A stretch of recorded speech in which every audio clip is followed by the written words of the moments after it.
Gubernur Sumatera Barat Mahyildi Ansarullah mengungkapkan kondisi wilayahnya yang kini disebutnya mulai berangsur pulih setelah bencana banjir bandang, longsor, dan hujan ekstrim yang melanda sepekan terakhir.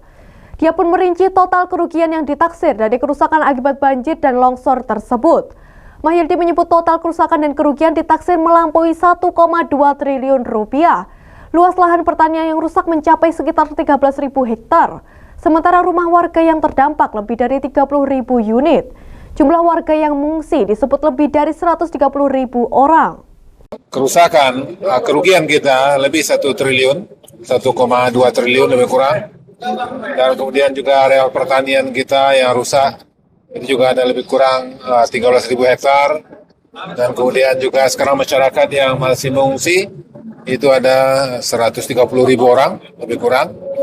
Dan sampai itu juga yang meninggal data sore tadi itu 151 dan kemudian yang hilang ada 118 dan selanjutnya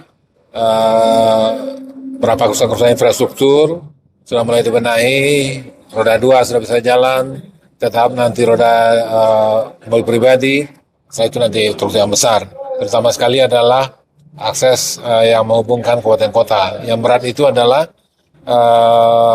Padang Panjang, kemudian Padang ke Agam.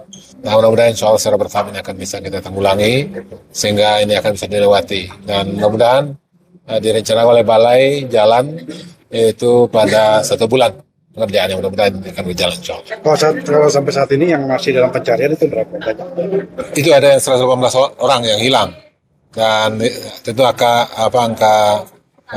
kematian nanti juga akan bertambah tentunya dan pencarian tetap kita lakukan. Yang terparah di Agam atau yang terparah itu ada berapa daerah?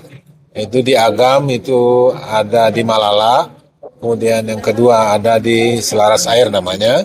Kemudian juga di Padang, Batu Busuk, dan kemudian Lubuk Menturun, dan kemudian perbatasan Padang Panjang dengan Batu Sangkar, dan kemudian juga ada di Pasaman Barat. Jadi dan kemudian alhamdulillah malam tadi sudah nggak bisa diakses semuanya, sehingga distribusi barang-barang permakanan dan lain sudah bisa Kalau BBM Pak, udah mengalami kelangkaan? BBM alhamdulillah dari Pertamina juga bergerak karena kita di backup juga dari provinsi tetangga, dari Riau, dari Jambi, dan kemudian juga dari provinsi lainnya. Dan kemudian yang masih agak berat sekarang adalah air minum, air bersih. Ini memang dan sehingga distribusinya itu melalui kendaraan karena memang PDAM kita belum berfungsi secara maksimal.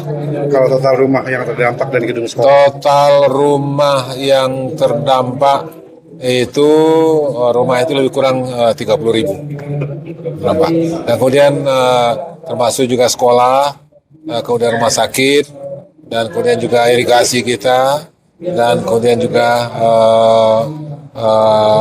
jembatan, ya, itu juga Pak. Kalau penyebab utamanya itu sebenarnya karena memang illegal logging atau gimana sih? Penyebab utama itu sesungguhnya ini kan selama berturut-turut selama 1 pekan ya, yaitu hujan yang biasanya 1 bulan 1 hari yang turun sekarang ini. Dapat dibayangkan itu curah hujan sampai 1 hari itu di atas 300 dan bahkan ada yang di atas 800. Dan itu berjalan selama 1 pekan. Nah, maka itu tentu ini daya tahan tanah tentu sudah berkurang, maka inilah menyebabkan longsor-longsoran. Dan ini pula yang menyebabkan angka kematian ya, karena tanah bercampur air yang melewati perkampungan, perumahan-perumahan yang ada. Kalau dari total kerusakan tadi Pak, kira-kira pemulihan itu butuh berapa lama?